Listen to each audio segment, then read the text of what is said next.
ഏവർക്കും നമസ്കാരം. നമ്മൾ ഇന്നൊരു പുതിയ വീഡിയോയിലേക്കാണ് കടക്കാൻ പോകുന്നത്. അതെന്താന്ന് ചോദിച്ചാൽ നമ്മുടെ കേരളത്തിൽ എല്ലായിടത്തും എല്ലാവരും വെക്കുന്ന ഒരു കറിയാണ് ഞാൻ ഇന്നിവിടെ വെക്കാൻ പോകുന്നത്. അതെന്താണെന്ന് ഒരു സാമ്പാറാണ്. സാമ്പാർ എന്ന് പറഞ്ഞു കഴിഞ്ഞാൽ ഇന്ന് പല രീതിയിൽ സാമ്പാർ വെക്കും. ഇപ്പം നമ്മൾ വെക്കുന്ന സാമ്പാർ ഇപ്പം എളുപ്പ സാമ്പാറാണ് ഇപ്പം എല്ലാവരും വെക്കുന്നത്. പണ്ടൊക്കെ അങ്ങനെ അല്ലായിരുന്നു, എളുപ്പത്തിൽ സാമ്പാർ വെക്കൂലായിരുന്നു. സാമ്പാർ വെക്കുക എന്ന് പറഞ്ഞാൽ ഭയങ്കര ഒരു പണിയായിരുന്നു അന്നത്തെ സാമ്പാറിനെന്ന് പറഞ്ഞു കഴിഞ്ഞാൽ. ഇന്ന് വെക്കുന്ന പോലെ അല്ല അന്ന് സാമ്പാർ വെക്കുന്നത്. അന്നത്തെ സാമ്പാറൊക്കെ എന്ന് പറഞ്ഞാൽ ഒരു 5 ദിവസമൊക്കെ വളിക്കാതിരിക്കും, ചീത്തയാവാതിരിക്കും. അന്ന് ഫ്രിഡ്ജൊന്നും ഉള്ള കാലമല്ല. ഓണത്തിനൊക്കെ എൻ്റെ വീട്ടിൽ എൻ്റെ അമ്മ ഉത്തരാടത്തിന് അന്ന് സാമ്പാർ വെച്ചാലുണ്ടല്ലോ, സാമ്പാറെല്ലാം കഷ്ണങ്ങളെല്ലാം അമ്മ ഉണ്ടാക്കി വെച്ചിട്ട് സാമ്പാർ വെച്ച് അമ്മ വലിയ മൺകലത്തിനകത്ത്, വലിയ പാണ്ടിക്കലം ഉണ്ട് ഞങ്ങളുടെ വീട്ടിലൊക്കെ, ആ കലത്തിനകത്ത് ഒഴിച്ച് നല്ല ചൂടാറി കഴിയുമ്പോഴാണ് തണുക്കണം, ശരിക്ക് തണുക്കണം. തണുത്ത് കഴിയുമ്പോഴാണ് അമ്മ അത് അടച്ച് കെട്ടി ഭദ്രമാക്കി വെക്കും. എന്നിട്ട് തിരുവോണത്തിന് നമ്മൾ ഉണ്ണാൻ നേരത്താണ് ഈ സാമ്പാറിൻ്റെ ഇത് അരിക്കുന്നത്. അടിച്ചിട്ട് ഒരു പാത്രത്തിനകത്ത് ഒരു മരത്തവി ഉണ്ട്. അന്നൊന്നും ഇതുപോലെ സ്റ്റീൽ ഒന്നും ഇല്ല കേട്ടോ, എല്ലാം മരത്തവിയാണ്, ചിരട്ടത്തവിയാണ്. ഈ തവി കൊണ്ട് സാമ്പാർ കോരി എടുത്തിട്ട് അതുപോലെ തന്നെ അടച്ചു വെക്കും. അപ്പൊ 5 ദിവസത്തേക്കാണ് ഈ സാമ്പാർ വെക്കുന്നത്. ഇന്ന് 5 ദിവസം പോയിട്ട് 5 മണിക്കൂർ സാമ്പാർ ഇരിക്കില്ല. ആ സാമ്പാർ പെട്ടെന്ന് നമുക്ക് കേടാവും. അങ്ങനെ പഴയ കാല ഒരു സാമ്പാറാണ് ഞാൻ ഇന്ന് ഇവിടെ വെക്കാൻ പോകുന്നത്. നമ്മളത് എങ്ങനെയാണെന്ന് നമുക്കൊന്ന് കാണാം. അപ്പൊ ഞാൻ ഇന്ന് വെക്കാൻ പോകുന്ന സാമ്പാർ, നമ്മൾ സാമ്പാർ പൊടി ഉപയോഗിക്കുന്നില്ല. ഇന്നിപ്പോ എല്ലാവരും സാമ്പാർ പൊടി ഇട്ടാണ്. സാമ്പാർ പൊടി ഇല്ലെങ്കിൽ സാമ്പാർ വെക്കില്ല. അപ്പൊ ഞാൻ അങ്ങനെ അല്ല, സാമ്പാർ പൊടി ഇടാതെ. പക്ഷെ അതുപോലെ തന്നെ പഴയ നമ്മൾ ഇപ്പൊ വെക്കുന്ന സാമ്പാറിനകത്ത് കഷ്ണങ്ങളൊന്നും ഇന്നത്തെ ഞാൻ വെക്കുന്ന സാമ്പാറിനകത്തില്ല. പല കഷ്ണങ്ങളും കുറവാണ്, പക്ഷെ പല കഷ്ണങ്ങളും കൂടുതലും ഉണ്ട്. അതെന്താന്ന് നമുക്കൊന്ന് കാണാം. അപ്പൊ സാമ്പാറിന് അത്യാവശ്യമായിട്ട് ആദ്യം വേണ്ടത് സാമ്പാർ പരിപ്പാണ്. അപ്പൊ ഞാൻ ഒരു 2 കുടം ഗ്ലാസ്സിനകത്ത് ഒരു 3/4 ഗ്ലാസ് ഇപ്പൊ സാമ്പാർ പരിപ്പ് എടുത്തിട്ടുണ്ട്. ആ സാമ്പാർ പരിപ്പ് നന്നായിട്ട് നമുക്കൊന്ന് കഴുകി അടുപ്പ വെച്ച് നമുക്കൊന്ന് വേവിക്കണം. ശകലം മഞ്ഞൾപ്പൊടി മാത്രം ഇപ്പൊ ഇട്ടാൽ മതി. അപ്പൊ അത് ഈ നമ്മൾ ഈ പാത്രത്തിൽ ഇടുവാണ്. ഇത്രയും സാമ്പാർ പരിപ്പുണ്ട്. അപ്പൊ ഈ സാമ്പാർ പരിപ്പ് നമ്മൾ നന്നായിട്ട് കഴുകിയിട്ട് നല്ലപോലെ വേവിച്ചെടുക്കണം. വേറെ ഇപ്പൊ ഇതിന്റെ കൂടെ വേറെ ഒന്നും ഇടില്ല, ഈ ശകലം മഞ്ഞൾപ്പൊടി മാത്രമേ ഇടുകയുള്ളൂ. നമ്മൾ സാമ്പാറിനുള്ള കഷ്ണങ്ങൾ ഞാനൊന്ന് കാണിക്കാം. ഞാൻ എടുത്തേക്കുന്നത് ഒരു കഷ്ണം കുമ്പളങ്ങ എടുത്തിട്ടുണ്ട്. കുമ്പളങ്ങ പ്രധാനമായിട്ട് വേണം, കുമ്പളങ്ങ. പിന്നെ വെള്ളരിക്ക ഇതുപോലെ ഉണ്ടെങ്കിൽ ഇടാം, പക്ഷെ നമുക്കിന്ന് വെള്ളരിക്ക ഇല്ല. അപ്പൊ പിന്നെ ഒരു കഷ്ണം ചേനയുണ്ട്, പിന്നെ ഒരു മുറി പടവലങ്ങയുണ്ട്, ഒരു ഏത്തക്കായുണ്ട്. ഏത്തക്കായ സാമ്പാറിന് അത്യാവശ്യം കേട്ടോ. പിന്നെ ഒരു വഴുതനങ്ങയുണ്ട്, ഒരു ക്യാരറ്റ് ഉണ്ട്, രണ്ട് സബോള എടുത്തിട്ടുണ്ട്, കുറച്ച് കൊച്ചുള്ളിയുണ്ട്, ഒരു തക്കാളിയുണ്ട്, കുറച്ച് കൊത്തമരിയുണ്ട്. പിന്നെ നമ്മൾ ഉരുളക്കിഴങ്ങ് ഇതിനകത്ത് ചേർക്കുന്നില്ല. ഉരുളക്കിഴങ്ങ്, വെണ്ടയ്ക്ക ഒക്കെ ചേർത്തിട്ട് നമ്മൾ മത്തങ്ങ ഒക്കെ ചേർത്ത് നമ്മൾ സാമ്പാർ പെട്ടെന്ന് വളിച്ചു പോകും. ഈ വെച്ചേക്കാനുള്ള സാമ്പാറിനകത്ത് ഞങ്ങളാരും പണ്ടോ എൻ്റെ അമ്മയൊന്നും ഇടത്തില്ലായിരുന്നു, ഉരുളക്കിഴങ്ങ് ഇടുവില്ലായിരുന്നു. അപ്പൊ ഇത്രയും സാധനങ്ങളാണ് അന്ന് ഇട്ട് സാമ്പാർ വെച്ചാൽ ഒരു 4-5 ദിവസം അതിന്റെ രുചിയാണെന്നറിയാമോ ആ സാമ്പാറിന്. അപ്പൊ ഞാൻ ഇന്ന് ഉണ്ടാക്കുമ്പോൾ ഇത്രയും കഷ്ണങ്ങൾ ചേർത്താണ് സാമ്പാർ ഉണ്ടാക്കാൻ പോകുന്നത്. അപ്പൊ ഞാൻ ഉണ്ടാക്കാൻ പോകുന്ന സാമ്പാറാണ് സാമ്പാർ പൊടി ഇട്ടല്ല ഉണ്ടാക്കാൻ പോകുന്നത്. അപ്പൊ നമ്മൾ പരിപ്പ് എടുത്ത് വെച്ചിട്ടുണ്ട്. ആ പരിപ്പ് വേകുമ്പോഴത്തേക്ക് നമുക്ക് ഈ കഷ്ണങ്ങളെല്ലാം ഒന്ന് ചെത്തി ഇത് കഴുകി വൃത്തിയാക്കിയിട്ട് പിന്നെ നമുക്ക് നുറുക്കുന്നത് കാണിക്കാം. അപ്പൊ നമ്മുടെ പരിപ്പ് നന്നായിട്ട് വേവിച്ച് വാങ്ങി വെച്ചിട്ടുണ്ട്, നമ്മൾ ചട്ടിയിൽ ഒഴിച്ചിട്ടുണ്ട്. അതുപോലെ നമ്മുടെ കഷ്ണങ്ങളെല്ലാം ചെത്തി വൃത്തിയാക്കി കഴുകി വെച്ചിട്ടുണ്ട്. ഏത്തക്ക നമ്മൾ ചെത്തുമല്ല, ഏത്തക്കയുടെ തൊലി പൊളിച്ച് കളയുവാണ് ചെയ്തിട്ടുണ്ട്. അതുപോലെ നമ്മളൊരു 5 പച്ചമുളക് എടുത്തിട്ടുണ്ട്. അപ്പൊ നമ്മളിതൊന്ന് കഷ്ണമാക്കാൻ ഇനി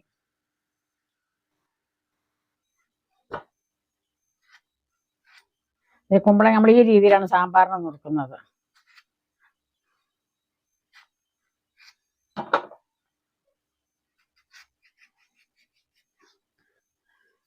കാ നമ്മൾ 4ആയിട്ടൊന്ന് കീറും. കീറിയിട്ട് കായ ഇതുപോലെ കഷ്ണങ്ങളാക്കുക. അതെ, ഇങ്ങനെ കഷ്ണങ്ങളാക്കി. അടുത്ത് നമ്മൾ ക്യാരറ്റാണ്. ക്യാരറ്റ് ഇങ്ങനെ ഒന്ന് കീറിയിട്ട് അത് 4ആയിട്ട് നമ്മൾ കീറും. ഏത്തക്ക കീറിയതുപോലെ തന്നെ.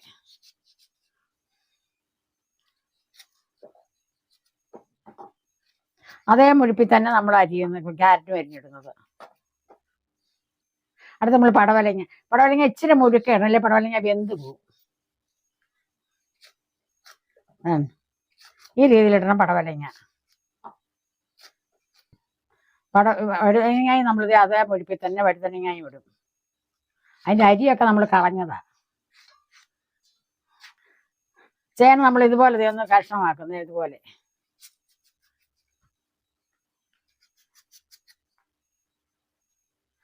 ചേന നമ്മൾ ഈ മുഴുപ്പിലാണ് ഇടുന്നത്.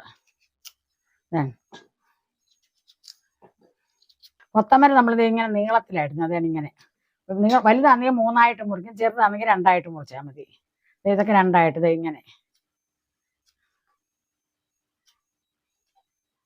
അപ്പൊ അടുത്ത് നമ്മൾ സബോളയാണ്. സബോള നമ്മൾ 2 സബോള എടുത്തിട്ടുണ്ട്. അതിങ്ങനെ നമ്മളൊന്ന് ഇങ്ങനെ അതൊന്ന് മുറിക്കുന്നത് ഇങ്ങനെ. ആ കഷ്ണത്തിനോടൊപ്പം തന്നെ സബോളയും നമ്മൾ കഷ്ണമാക്കി ഇടും.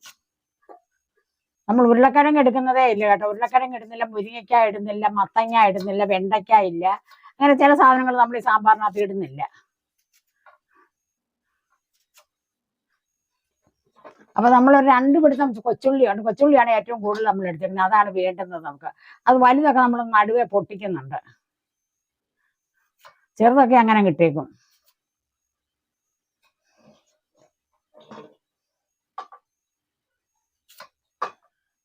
തക്കാളി നമ്മൾ ഇപ്പൊ ചേർക്കില്ല കേട്ടോ. തക്കാളിക്ക് പിന്നെ വേറെ സമയത്ത് അത് നമ്മൾക്ക് അന്നേരം കാണാം. അപ്പൊ ഒരു 5 പച്ചമുളക് എടുത്തിട്ടുണ്ട്. മുഴുത്ത പച്ചമുളകാണ് കേട്ടോ. ആ പച്ചമുളക് തടിങ്ങനെ ഒന്ന് പൊട്ടിക്കും പതുക്കെ. ഇതിന്റെ മൂടൊന്നും ഇങ്ങനെ ഇത്രയും പൊളന്നു പോയിടത്തില്ല. അതിന്റെ മൂട് നമ്മൾ ചെറുതായിട്ട് ഇങ്ങനെ ഒന്ന് പൊട്ടിച്ചിടുക.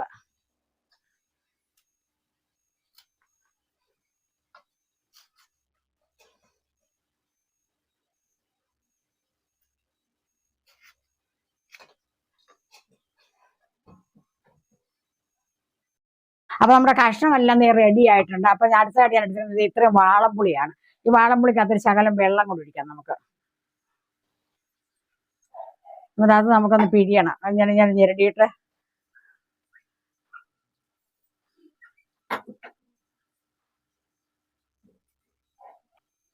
അപ്പൊ അതോടെ ഇരിക്കട്ടെ. നമ്മൾ പണ്ടൊക്കെ ആണെങ്കിൽ ഇതൊക്കെ മൺകലത്തിനകത്താണ് വേവിച്ചുകൊണ്ടിരുന്നത്. അന്നൊന്നും ഈ കുക്കറൊന്നുമില്ല. അപ്പൊ നമ്മുടെ കഷ്ണങ്ങളെല്ലാം അരിഞ്ഞ് റെഡിയാക്കി വെച്ചിട്ടുണ്ട്. പരിപ്പ് വേവിച്ച് വെച്ചിട്ടുണ്ട്. പുളി നമ്മൾ പിഴിഞ്ഞ് വെച്ചിട്ടുണ്ട്. പിന്നെ കറിവേപ്പില എടുത്ത് വെച്ചിട്ടുണ്ട്. അപ്പൊ ഇത് വേവിക്കുന്നതാണ് അടുത്ത പരിപാടി. പണ്ടൊക്കെ ആണെങ്കിൽ നമ്മൾ മൺകലത്തിലാണ് വേവിക്കുന്നത്. പണ്ട് കുക്കറൊന്നും ഇല്ലായിരുന്നു കേട്ടോ. എല്ലാം മൺകലത്തിനകത്താണ് നമ്മൾ ഇടുന്നത്. അന്ന് അലുമിനിയക്കലും കുറവല്ല. എല്ലാ വീടുകളിലും മൺകലത്തിലാണ് നമ്മൾ പാചകം ചെയ്യുന്നത്. വിറകടുപ്പിലുമാണ്.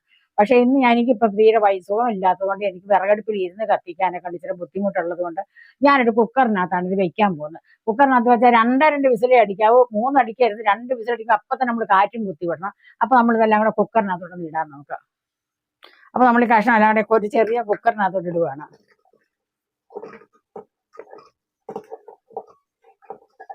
പകുതി കഷ്ണം ഇട്ടിട്ട് നമ്മൾ കുക്കർ ആയതുകൊണ്ട് മാത്രമാണ് നമ്മൾ 2 കതിർപ്പ് കരിയാപ്പല ഇതിന്റെ ഇടയ്ക്ക് ഇട്ട് കൊടുക്കുക. ഇടയ്ക്ക് ഇട്ട് കൊടുത്തിട്ടുണ്ട്. ഇനി നമ്മൾ കഷ്ണം ഇടുക. ബാക്കി കഷ്ണമെല്ലാം ഇട്ടു. ഇനി നമ്മൾ ഇതിനകത്ത് ഒഴിക്കാൻ പോകുന്നത് നമ്മളിപ്പോൾ പിഴിഞ്ഞ് വെച്ചിരുന്ന പുളിവെള്ളം, കുറച്ച് പുളിവെള്ളം അതിനകത്ത് ഒഴിക്കണം. എന്തിനാന്ന് വെച്ചാൽ ഈ കഷ്ണത്തിലെല്ലാം പുളി ഒന്ന് പിടിക്കണം. അതിനാണ്.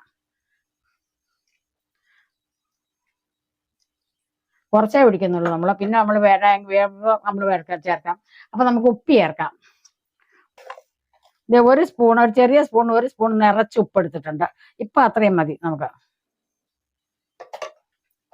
പിന്നെ നമ്മൾ മഞ്ഞൾപ്പൊടിയാണ്. മഞ്ഞൾപ്പൊടി നമ്മൾ പരിപ്പിനകത്ത് നമ്മൾ മഞ്ഞൾപ്പൊടി ഇട്ടതാണ്. അപ്പൊ നമ്മൾ ഈ കഷ്ണത്തിന്റെ ഒരു കളർ ഒന്ന് മാറി കിട്ടാൻ വേണ്ടിയിട്ട് കുറച്ച് മഞ്ഞൾപ്പൊടിയും കൂടെ, ഒരു 2 കിള്ള നമ്മളിങ്ങനെ വിരലിന്റെ എടുക്കുക. അത് 2 ഞുള്ള പൊടിയുണ്ട്. ആ പൊടിയും കൂടെ നമുക്ക് ഇട്ട് കൊടുക്കാം. അതിന് ആവശ്യമുള്ള വെള്ളം ഒഴിച്ചു കൊടുക്കണം. വെള്ളം ഒരുപാട് വെള്ളം വേണ്ട കേട്ടോ.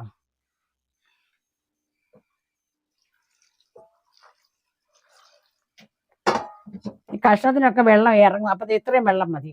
അത്രയും വെള്ളം കൊണ്ട് വെച്ചിട്ട് നമുക്ക് അടുപ്പ വെക്കാം. അടുപ്പിലോട്ട് വെച്ച കഷ്ണത്തിന് നമ്മൾ ശകലം വെളിച്ചെണ്ണ ഒഴിക്കുന്നുണ്ട്. അത് എന്തിനാന്ന് വെച്ചാൽ ഇത് തിളച്ച് തൂവി പോകാതിരിക്കാനാണ് ഈ വെളിച്ചെണ്ണ ഒഴിക്കുന്നത്. കുറച്ച് മതി.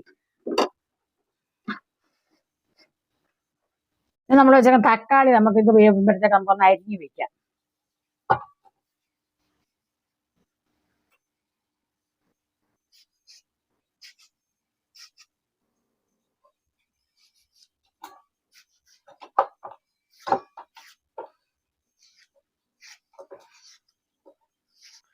ഇപ്പോഴത്തെ നമ്മൾ തക്കാളിയൊക്കെ ഇപ്പോഴത്തെ സാമ്പാർ നമ്മൾ വലുതായിട്ടിടും. പക്ഷെ ഇത് അങ്ങനെയല്ല. ഇത് നമ്മൾ എണ്ണയ്ക്കകത്ത് വരട്ടിയാണ് ഈ തക്കാളി ഇടുന്നത്. അപ്പൊ നമ്മൾ ചെറുതായിട്ടിട്ട് നമുക്ക് പെട്ടെന്ന് മൂത്ത് കിട്ടും.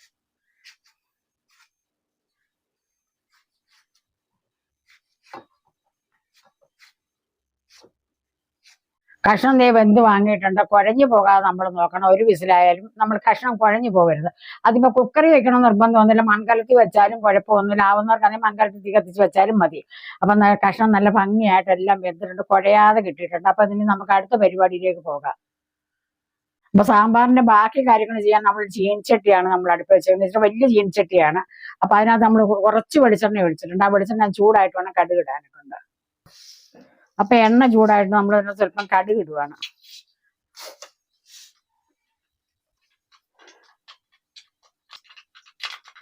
അപ്പൊ കടുക് പൊട്ടി കഴിഞ്ഞ് നമ്മൾ വറ്റൽമുളക് കൂടി ഇടുവാണ്. വറ്റൽമുളക് കുറച്ചിട്ടുണ്ട്. ചുവന്നുള്ളി ഒന്നും വേണ്ട ഇതിന്. 2 കതും കറിവേപ്പിലയും കിട്ടും.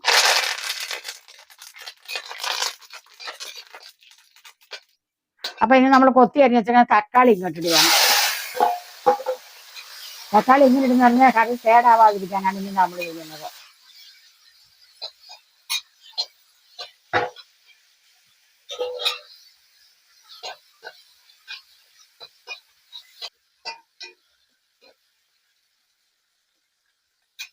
അപ്പൊ തീ ഒന്ന് കുറച്ചിട്ടുണ്ട്. നമ്മൾ ഇടാൻ പോകുന്ന അടുത്തത് മുളക് പൊടി മല്ലിപ്പൊടിയൊക്കെയാണ്. നമ്മൾ പിരിയമുളക് പൊടിച്ച പൊടിയാണ്. നമ്മൾ മറ്റുള്ള മുളക് പൊടി ഇടുന്നില്ല. പിരിയമുളകാണ്. നമ്മൾ ഇത്ര 1.5 സ്പൂൺ മുളക് പൊടി ഇട്ടിട്ടുണ്ട്.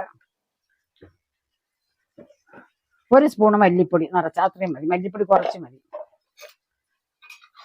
അത് നമുക്കൊന്ന് ചൂടാക്കാം നന്നായിട്ട്. അപ്പൊ ഈ നമ്മുടെ മുളക് പൊടിയും തക്കാളിയും ഒക്കെ നന്നായിട്ട് വരണ്ടിട്ടുണ്ട്. നമുക്കിനി വേവിച്ചിരിക്കുന്ന പരിപ്പ് അങ്ങിടാം.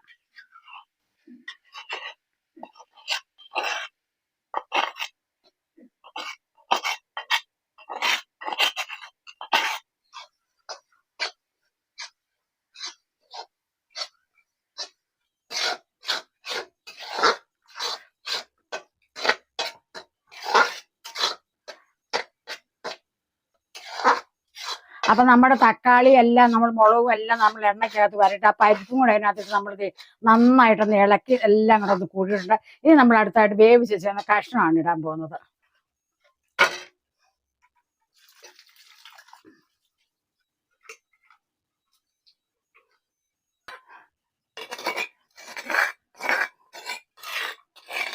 പരിപ്പ് വേവിച്ച വെച്ചുന്ന പാത്രത്തിലൊക്കെ ഉണ്ടായിരുന്നു. അതൊക്കെ നമ്മൾ അങ്ങോട്ട് കഴുകി അങ്ങോട്ട് ഒഴിക്കുവാണ്. ഇത് ഒഴിച്ചിട്ടുണ്ട്. ഇനി നമുക്കൊന്ന് ഇളക്കാം. തീ കൂട്ടിയിടാം.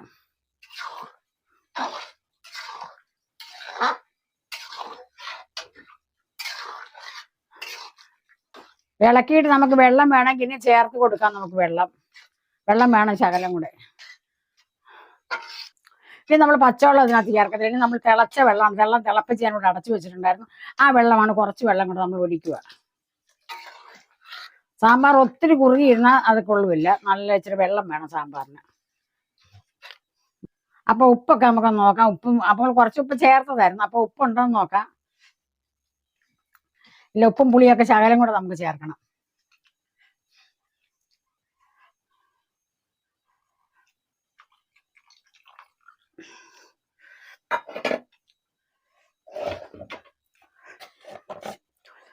നമ്മളൊരു ചെറിയ സ്പൂൺ ഉപ്പ് ഇടുവാണ്. അപ്പൊ ഈ ഒരു സമയത്ത് നമ്മൾ സാമ്പാറൊക്കെ റെഡി ആയിട്ടുണ്ട്. നമ്മളപ്പോൾ ഉപ്പും പുളിയൊക്കെ നോക്കി. അപ്പൊ പോരാ നമ്മൾ ഇതിലൂടെ ചേർക്കുക. ഇനി ഇതിനകത്ത് 2 കൂട്ടം സാധനം കൂടെ ചേർക്കാനുണ്ട്. അത് എന്നാന്ന് ചോദിച്ചു കഴിഞ്ഞാൽ ഉലുവ വറുത്ത് പൊടിച്ചത്. ഇതുവരെ നമ്മൾ ഉലുവ ചേർത്തിട്ടില്ല. ഉലുവ വറുത്ത് പൊടിച്ചത് നമ്മൾ ഇടുന്നുണ്ട്. എത്ര ഉലുവപ്പൊടി മതി.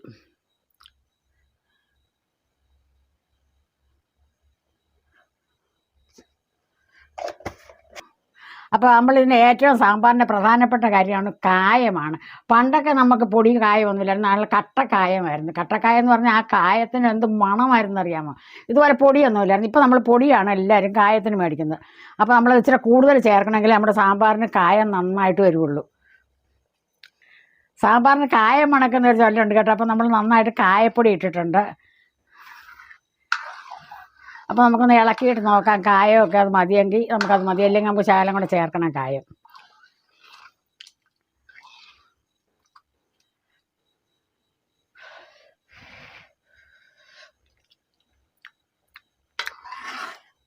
ഇത്രയും കായത്തിൻ്റെ ഉലുവയുടെയൊക്കെ നല്ല ഇതുണ്ട്. അപ്പം ഇനി നന്നായിട്ടൊന്നുകൂടെ തിളക്കട്ടെ. അപ്പോൾ അത് നമ്മുടെ സാമ്പാർ നന്നായിട്ട് കിടന്ന് തിളയ്ക്കുന്നുണ്ട്. ഇനി നമുക്കിത് വാങ്ങി വയ്ക്കാം. അപ്പോൾ ഇതിൻ്റെ എല്ലാ സാധനങ്ങളും നമ്മൾ ചേർത്തു. അപ്പോൾ നമ്മുടെ സാമ്പാർ റെഡി ആയിട്ടുണ്ട്. നമ്മുടെ സാമ്പാറിനകത്ത് വേറെയുള്ള മറ്റുള്ള പൊടികളൊന്നും ചേർത്തിട്ടില്ല. നമ്മൾ ആകെ ചേർത്ത പൊടി ഉലുവാപ്പൊടി, കായപ്പൊടി, മുളക് പൊടി, മല്ലിപ്പൊടി, അത്രയാണ് സാധനം നമ്മൾ ഇതിനകത്ത് ചേർത്താൽ. മറ്റേ നമ്മൾ ഈ സാമ്പാർ പൊടിക്കകത്ത് ചേർക്കുമ്പോൾ അരി വറുത്ത് പൊടിക്കും, ഉഴുന്ന് വറുത്ത് പൊടിക്കും, അങ്ങനെ പല സാധനങ്ങളും അതിനകത്ത് വറുത്ത് പൊടിച്ചാണ് ഈ സാമ്പാർ പൊടി ഉണ്ടാക്കുന്നത്. അത് കുറ്റമല്ല കേട്ടോ, എല്ലാവർക്കും രുചി അതാണ്. പക്ഷേ അതിനെയൊക്കെ വെല്ലുന്നതാണ് നമ്മുടെ ഈ സാമ്പാർ. നിങ്ങൾക്ക് എല്ലാവർക്കും ഈ സാമ്പാർ ഇഷ്ടപ്പെട്ട് കാണുമെന്ന് ഞാൻ വിശ്വസിക്കുന്നുണ്ട്. അപ്പോൾ നിങ്ങൾ ലൈക്കും കമൻറ്റും ചെയ്യണം. അപ്പോൾ ഇഷ്ടപ്പെട്ടെങ്കിൽ ഇതുപോലെ നിങ്ങളൊന്ന് ഉണ്ടാക്കി നോക്കുക. ഇതൊരു 3-4 ദിവസം ഇരുന്നാലും കേടാവില്ല. നമ്മൾ നന്നായിട്ട് തണുത്തിട്ട് നമ്മൾ വേറെ പാത്രത്തിനകത്ത് ഒഴിച്ച് നമ്മൾ വയ്ക്കാവുള്ളൂ. ചൂടോടെ ഒഴിച്ച് നമ്മൾ മൂടി വെച്ച് കഴിഞ്ഞാൽ സാമ്പാർ വളിക്കും. ശരിക്കും ആറട്ടെ ഇതിനകത്തിരുന്ന്. അപ്പോൾ നിങ്ങൾക്ക് എൻ്റെ ഈ സാമ്പാർ ഇഷ്ടപ്പെട്ട് കാണുമെന്ന് ഞാൻ വിശ്വസിക്കുന്നുണ്ട്. നിങ്ങൾ ഇതുപോലെ ഒന്ന് ഉണ്ടാക്കി നോക്കുക. നിങ്ങൾക്ക് ഇഷ്ടപ്പെട്ടിട്ടുണ്ടെങ്കിൽ നിങ്ങൾ ലൈക്കും കമൻറ്റും ചെയ്തിട്ടില്ലെങ്കിൽ ഒന്ന് ഉടനെ ഒന്ന് ചെയ്യുക. അപ്പോൾ നിങ്ങൾ ഇതുപോലെ വെച്ച് നോക്കുക. അടുത്തൊരു വീഡിയോ വരുന്നവരെ നിങ്ങൾക്ക് എല്ലാവർക്കും എൻ്റെ നന്ദി, നമസ്കാരം.